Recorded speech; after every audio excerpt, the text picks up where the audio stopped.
प्रेम से बोलिए गौरी पुत्र गणेश भगवान की जय।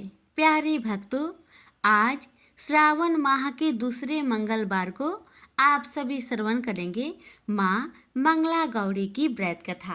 मंगला गौरी व्रत की महिमा बहुत निराली है। सौभाग्यवती स्त्रियों के लिए यह व्रत अत्यंत आवश्यक है।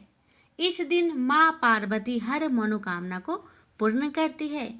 घर में सुख समृद्धि के साथ पति और बच्चों की लंबी उम्र की कामना के लिए यह व्रत किया जाता है। तो आइए प्यारे भक्तों, हम श्रवण करेंगे माँ मंगला गौरी की व्रत कथा। कथा को बड़े ही श्रद्धा प्रसन्नचित मन से पूरा अवश्य सुनिएगा और दूसरे भक्त के पास शेयर करना ना भूले। एक गांव में एक बुढ़िया माई रहती थी। बुढ़िया माई का एक बेटा था जिसका नाम भोला था। उसकी एक सुंदर पत्नी थी रूपा। भोला अपनी माँ का बहुत ख्याल रखता था। बहू भी बहुत सीधी थी, लेकिन बुढ़िया माई दिन रात बहू से झगड़ा करती रहती थी। एक दिन बुढ़िया माई ने घर आकर बताया, बहू सुन, मैं शिव जी के मंदिर से आ रही हूँ। वहाँ सब बातें कर रहे थे कि यदि सावन के सोमवार का व्रत कर अगले दिन मंगलवार को मंगला गौरी का व्रत किया जाए तो भोले बाबा और माँ पार्वती की कृपा से तुझे बेटा हो सकता है। तब रूपा ने कहा, लेकिन माँ जी, मैं तो कल केवल सोमवार का व्रत करती हूँ। ठीक है, अब आप कह रही हैं तो इस बार मैं दोनों व्रत करूँगी। बुढ़िया माई केवल उसे परेशान और भूखा रहने के लिए यह सब कह रही थी। उसने आगे कहा, अरे ऐसे व्रत नहीं करना है। दोनों दिन कुएं से 7 घड़े पानी शिवलिंग पर चढ़ाना है। रूपा यह सुनकर परेशान हो गई। उसने कहा, माँ जी, मैंने तो यह सब करते किसी को नहीं देखा। यह सुनकर बुढ़िया माई को क्रोध आ गया। उसने कहा, मैं झूठ बोल रही हूँ। यह केवल संतान प्राप्ति का उपाय है, तो तुझे करना ही पड़ेगा। यह सुन रूपा चुप हो जाती है। कुछ दिन बाद सावन शुरू हो जाता है। रूपा ने पहले सोमवार को सुबह पूजा पाठ कर व्रत शुरू किया और 7 घड़े पानी कुएं से भरकर शिव जी पर चढ़ा दिए। कुआं मंदिर से काफी दूर था, इसलिए उसे काफी समय लग गया। यह सब करने में शाम को जब रूपा वापस आई तो देखा भोला बहुत गुस्से से घर के बाहर बैठा है। रूपा के पूछने पर उसने गुस्से में कहा, कहाँ चली गई थी? इतनी देर लगती है जल चढ़ाने में? घर में मेरी माँ भूखी बैठी है और तू घूम घूम कर पूरा गांव देख रही है। यह कहकर भोला ने उसे मारा। रूपा मार खाकर बिना कुछ खाए सो गई। अगले दिन उसकी सास ने कहा, बहू, आज फिर से तुझे जल चढ़ाना है। यह सुनकर रूपा ने कहा, माँ जी, कल से मैंने कुछ नहीं खाया है और इनकी मार से मेरा पूरा शरीर दुख रहा है। आज मैं कलश कैसे उठा पाऊंगी? यह सुनकर बुढ़िया ने कहा, कुछ भी कर ले, लेकिन यह तो तुझे करना ही पड़ेगा। रूपा पूजा करने चल दी। मंदिर में पूजा करने के बाद वह कुएं पर आई। बड़ी मुश्किल से उसने पहला कलश भरा और चल दी, लेकिन कुछ दूर चलने पर वह गिर पड़ी और उसका मटका भी टूट गया। रूपा एक पेड़ के नीचे बैठकर रोने लगी। तभी वहां एक साध्वी आई। उसने कहा, बेटी, क्यों रो रही हो? रूपा ने रोते हुए सारी बात बता दी। उसकी बात सुनकर साध्वी ने कहा, बेटी, तू एक काम कर, एक लोटा जल ले और उसमें 7 बार थोड़ा थोड़ा शिवलिंग पर जल चढ़ा देना और घर जाकर अपनी सास से कहना, मैंने जल चढ़ा दिया। रूपा ने कहा, लेकिन यह तो झूठ होगा, मेरा मटका भी टूट गया। तब साध्वी ने कहा, ये ले लोटा, इसमें जल भर कर चढ़ा दे और इसे घर ले जाना, लेकिन छिपा कर रख देना। रूपा ने ऐसा ही किया। दोपहर को वह घर पहुंच गई। बुढ़िया माई के पूछने पर उसने वही बात बता दिया जो साध्वी जी ने बताया था। शाम को माँ मंगला की पूजा कर उपवास पूरा किया। इसी तरह 2 मंगला गौरी व्रत पूरे हो गए। लेकिन जब तीसरे व्रत की बारी आई तो बुढ़िया माई चुपचाप रूपा के पीछे गई। उसने सब देख लिया। बुढ़िया माई ने घर आकर अपने बेटे को सब बता दिया। भोला ने फिर रूपा को मारने के लिए जैसे ही हाथ उठाया, माँ पार्वती प्रकट हो गई। उन्होंने कहा, रुक जा भोला। यह सुनकर भोला रुक गया। बुढ़िया माई माँ पार्वती के पैरों पर गिर गई। भोला भी माफी मांगने लगा। माँ पार्वती ने कहा, माफी मांगनी है तो इससे मांग जो तेरे और तेरी माँ के जुल्म सहकर भी पत्नी धर्म निभा रही है। भोला ने रूपा से माफी मांगी। बुढ़िया माई ने कहा, बेटी मुझे माफ कर दे। तुझे परेशान करने के चक्कर में मैंने यह सब किया था। रूपा ने कहा, माँ इस संसार से मेरा मन भर गया है, आप मुझे अपने साथ ले चलिए। पार्वती जी ने कहा, ठीक है, आज से तू मेरी कृपा से जंगल में एक आश्रम बनाकर भक्ति करेगी, लेकिन इन दोनों को सजा मिलेगी। रूपा ने कहा, माँ इन्हें माफ कर दीजिए। यह सुनकर माँ पार्वती ने कहा, आज तुम्हारी बहू के कारण तुम्हें जीवन दान मिलता है। जाओ इस लोटे को रख लो। तुम्हारे परिवार में कभी अन्न धन की कमी नहीं होगी, लेकिन मैं अपनी बेटी को साथ ले जा रही हूँ। माँ की कृपा से रूपा ने एक आश्रम बनवाया, जिसमें बहुत सी स्त्रियां जो घर में दुखी थी आकर भगवान की भक्ति करने लगी। प्रेम से बोलिए, मंगला गौरी माता जी की जय हो। माता आपकी कथा कहने वाले, सुनने वाले, होकार भरने वाले सभी भक्तों पर अपनी कृपा सदा सर्वदा बनाए रखना। प्रेम से बोलिए, मंगला गौरी मैया की जय। प्रेम से बोलिए, मंगला गौरी मैया की जय। बहुत पुरानी बात है।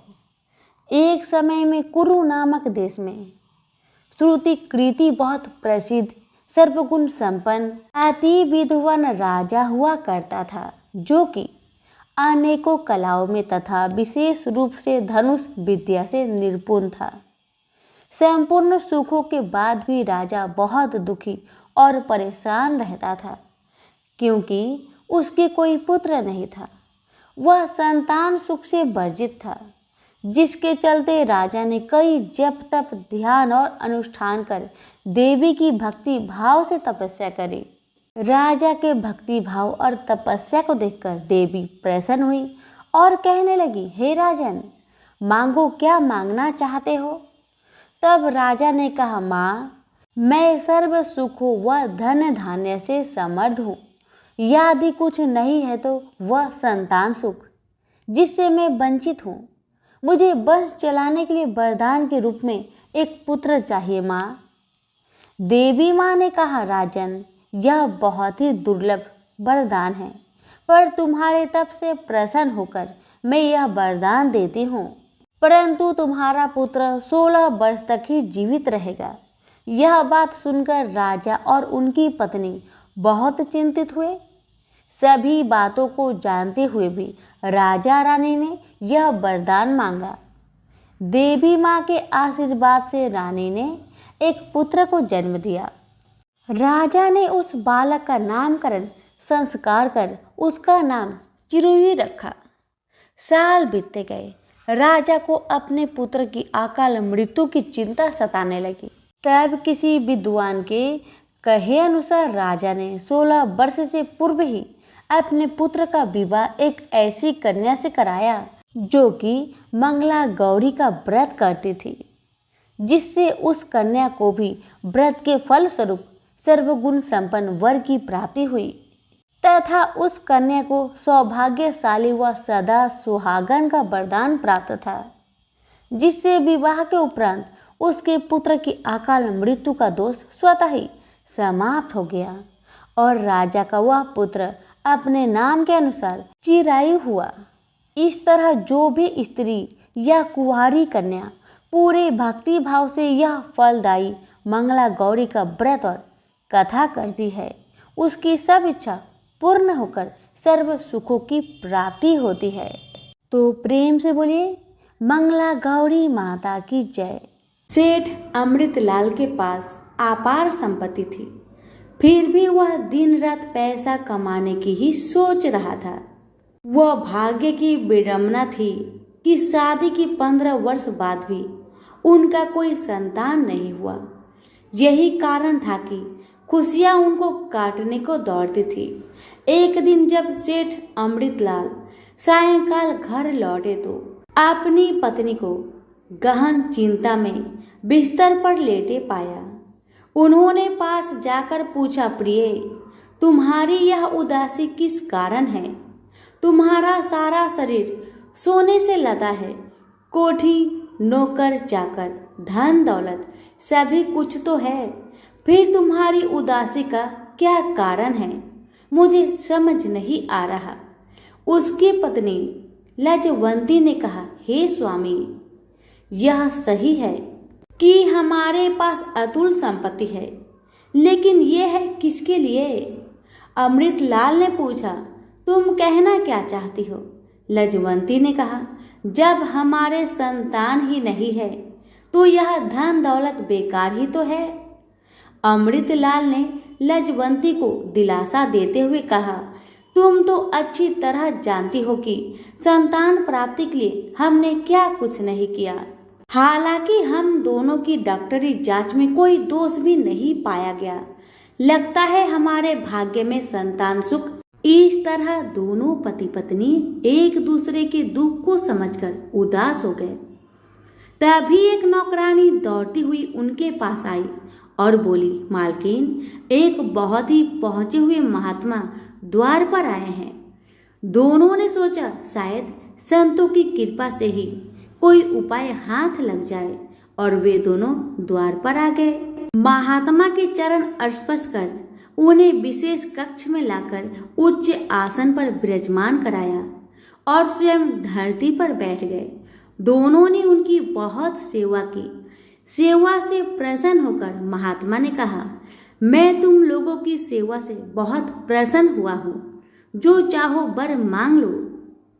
वे दोनों हाथ जोड़कर विनीत भाव से बोले, महात्मन, वैसे तो हम सब तरह से सुखी हैं, लेकिन संतान सुख का अभाव हमें शूल समान चुभता है। यदि आप कोई उपाय बता सके तो आपकी बड़ी कृपा होगी। महात्मा ने फिर माँ मंगला गौरी की व्रत के महत्व के बारे में बतलाने लगे और कहने लगे, सावन के प्रत्येक मंगलवार को मंगला गौरी का व्रत करो, तुम्हें पुत्र की प्राप्ति जरूर होगी। माता सभी की मनोकामना को पूरी करती है, तुम्हारी मनोकामना जरूर पूरी करेंगी।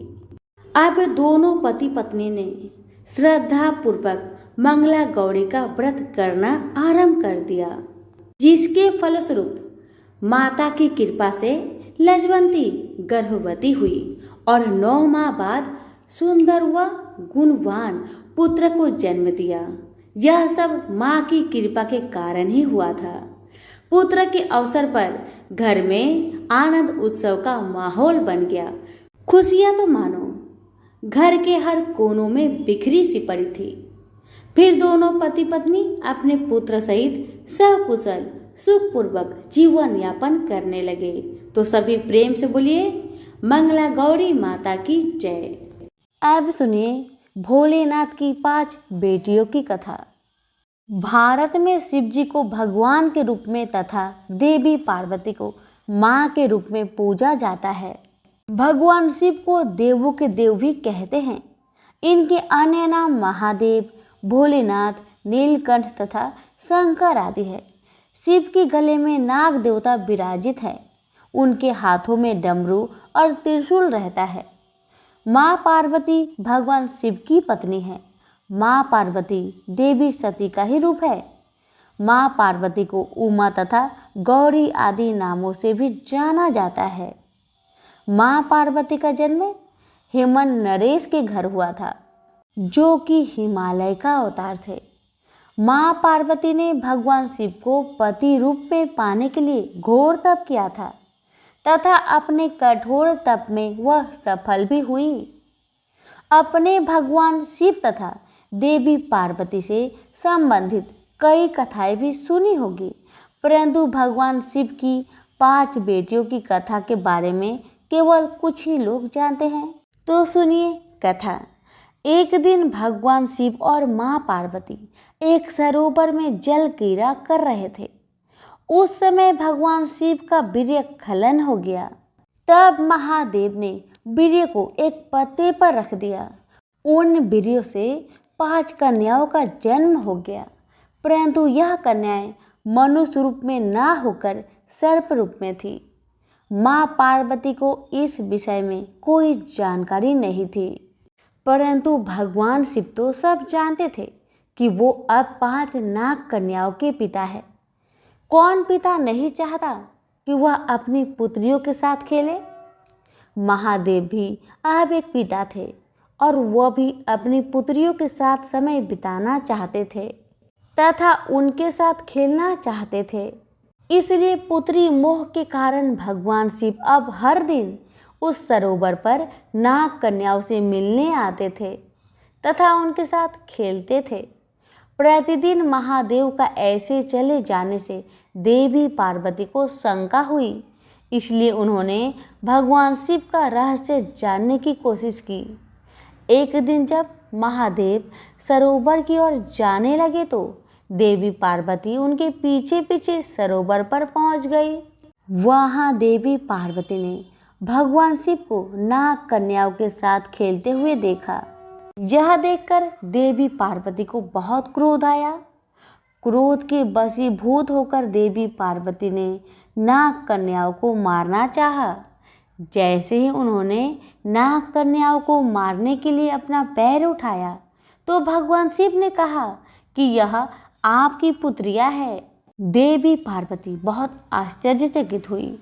फिर भगवान शिव ने देवी पार्वती को नाग कन्याओं की जन्म की कथा सुनाई।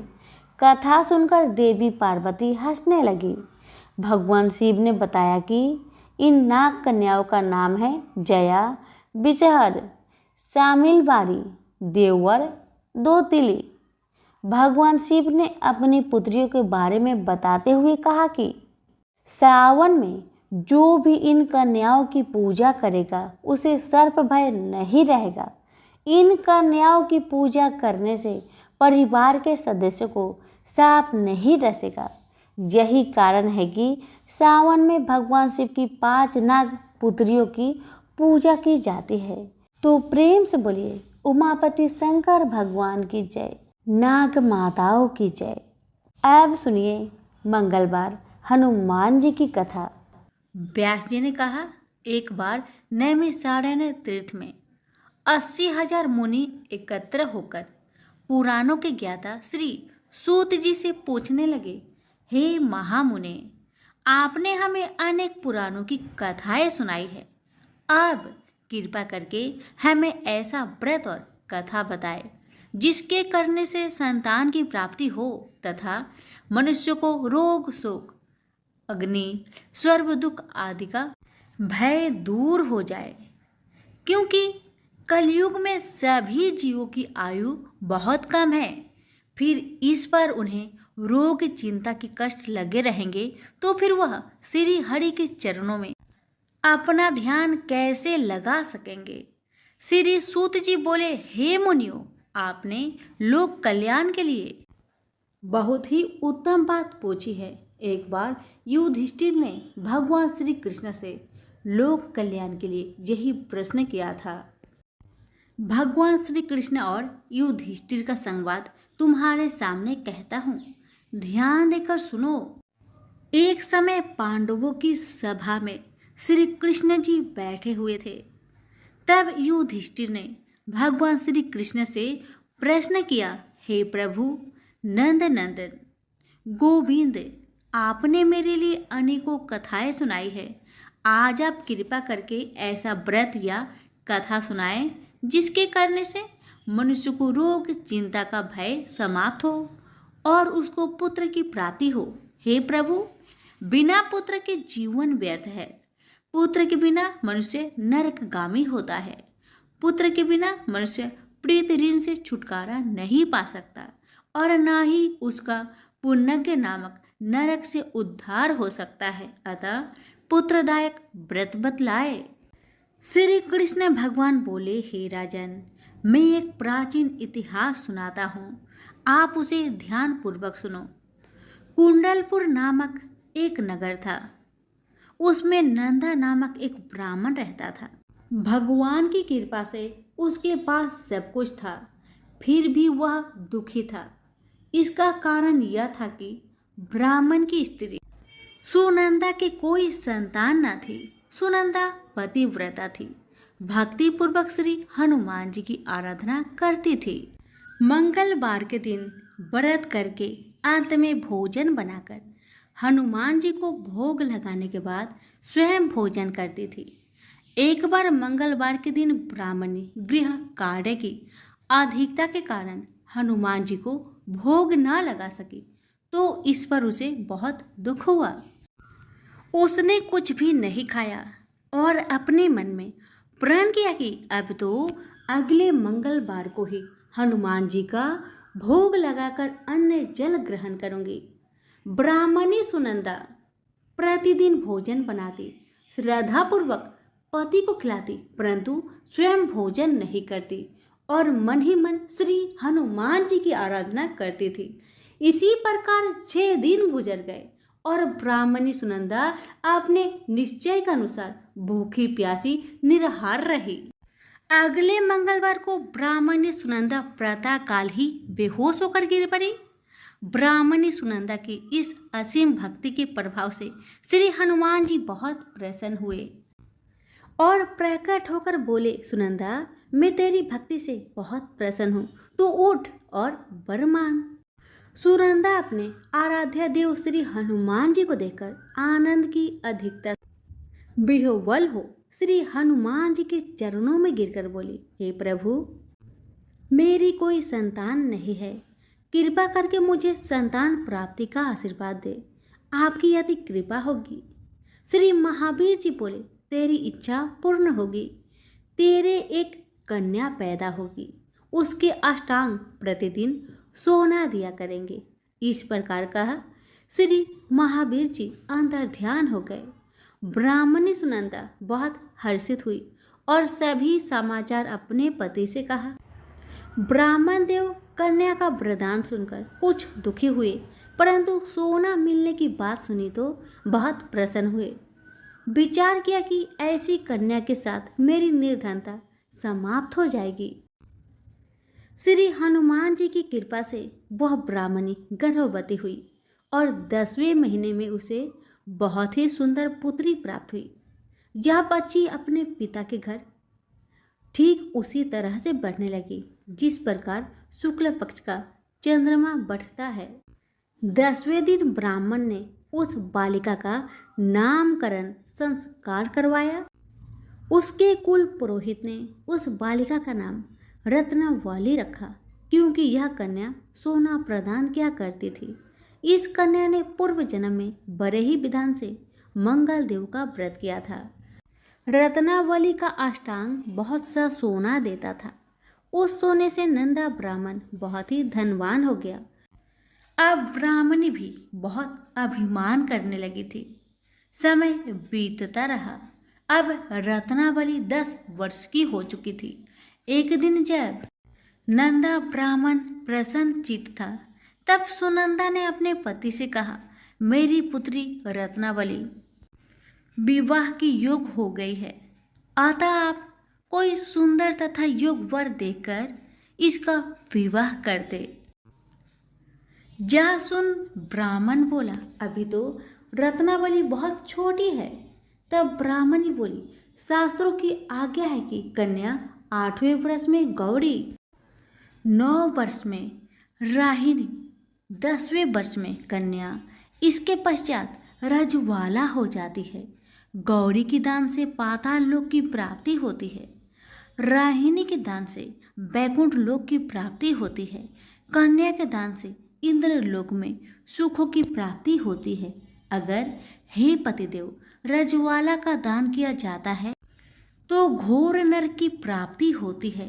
इस पर ब्राह्मण बोला, अभी तो रत्नावली मात्र 10 ही वर्ष की है और मैंने तो 16-16 साल की कन्याओं का विवाह कराया है, अभी जल्दी क्या है। तब ब्राह्मणी सुनंदा बोली, आपको तो लोभ अधिक हो गया लगता है। शास्त्रों में कहा गया है कि माता पिता और बड़ा भाई रजवाला कन्या को देखते हैं तो वह अश्व ही नरकगामी होते हैं। तब ब्राह्मण बोला, अच्छी बात है, कल मैं अवश्य ही योग वर की तलाश में अपना दूत भेजूंगा।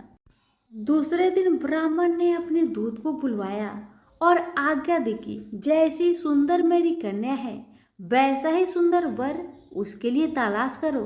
दूत अपने स्वामी की आज्ञा पाकर निकल पड़ा।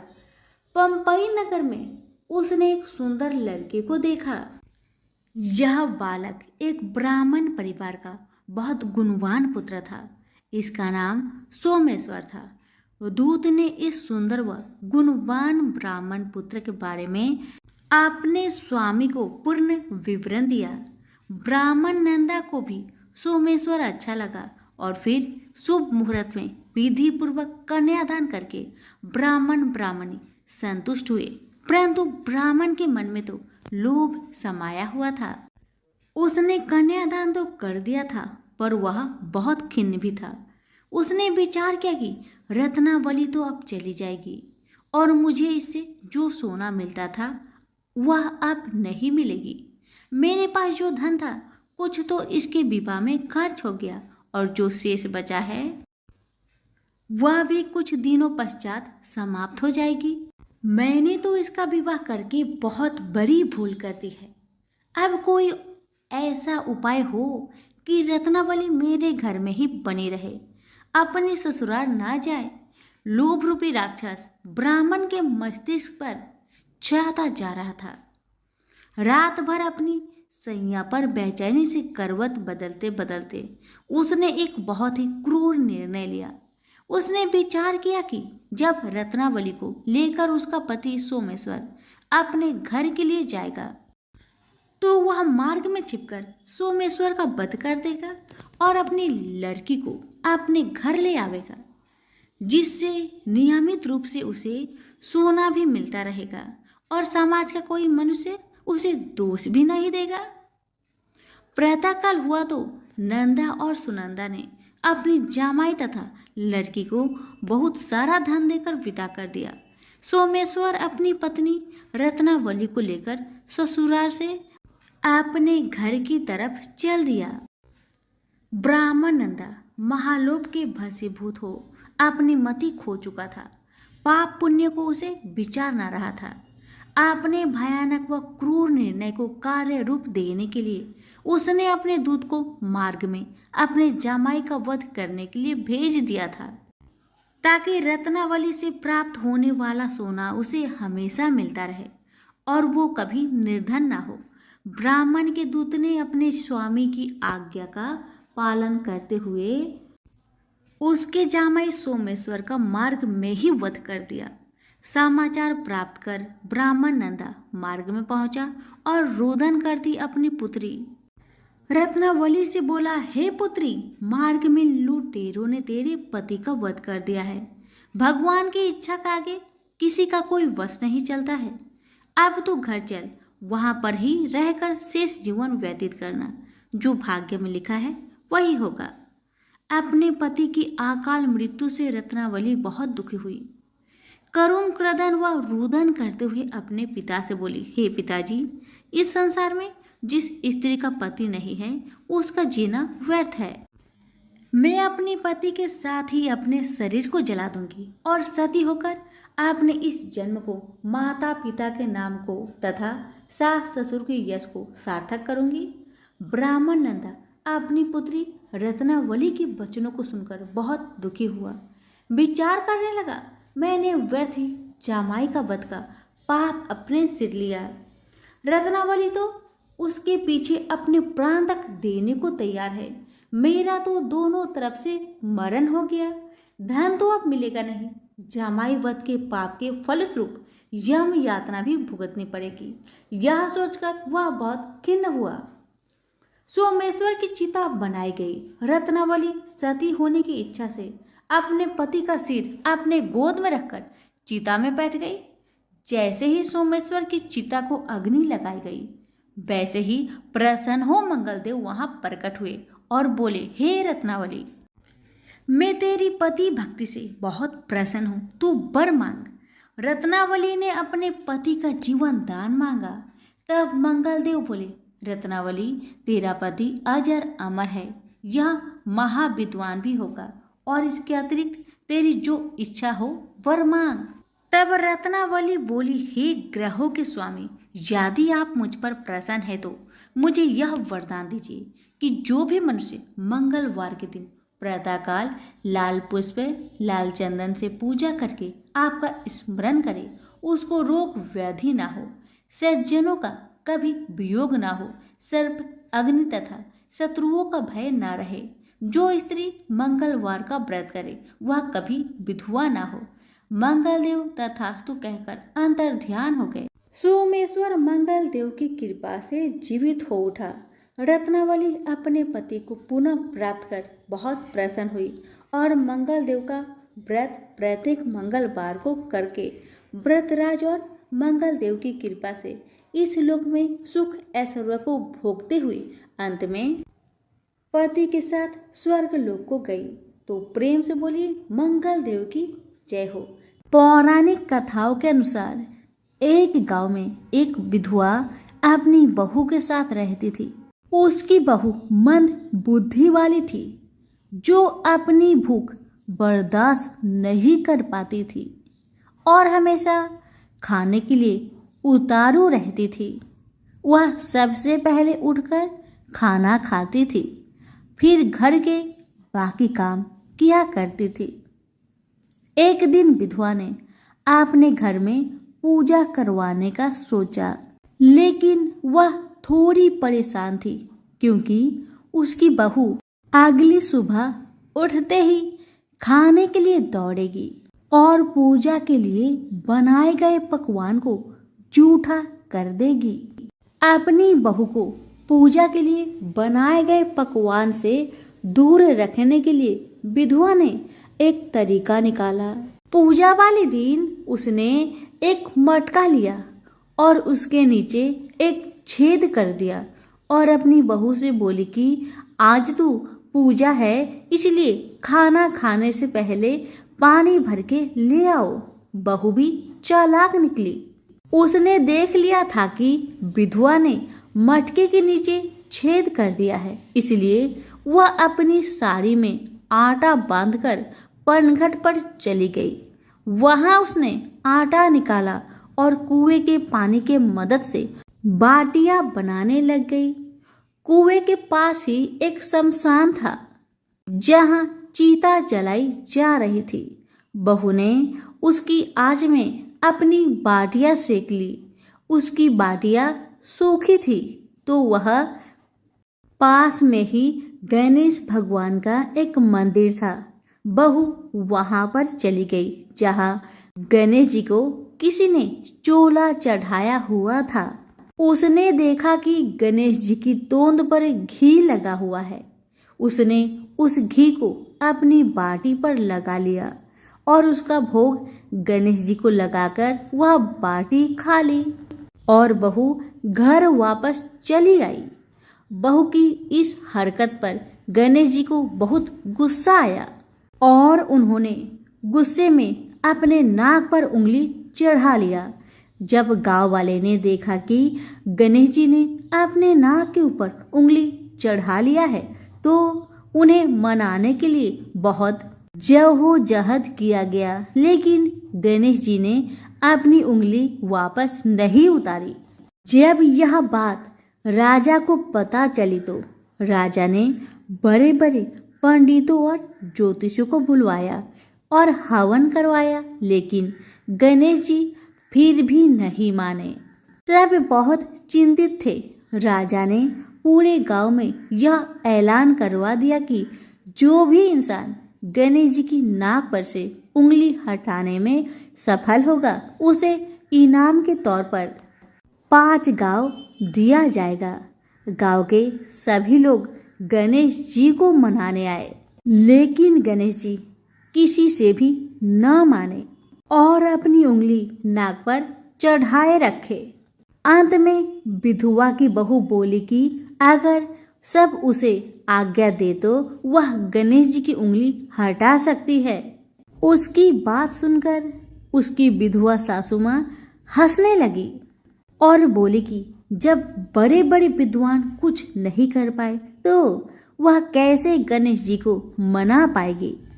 तब किसी ने बोला कि जब सब लोगों को मौका मिला तो उसे भी एक मौका मिलना चाहिए। फिर सभी लोग बहू को एक मौका देने के लिए मान गए, लेकिन बहू ने एक शर्त रखी। उसने कहा कि उसके घर से लेकर मंदिर तक पर्दा बांध दी जाए।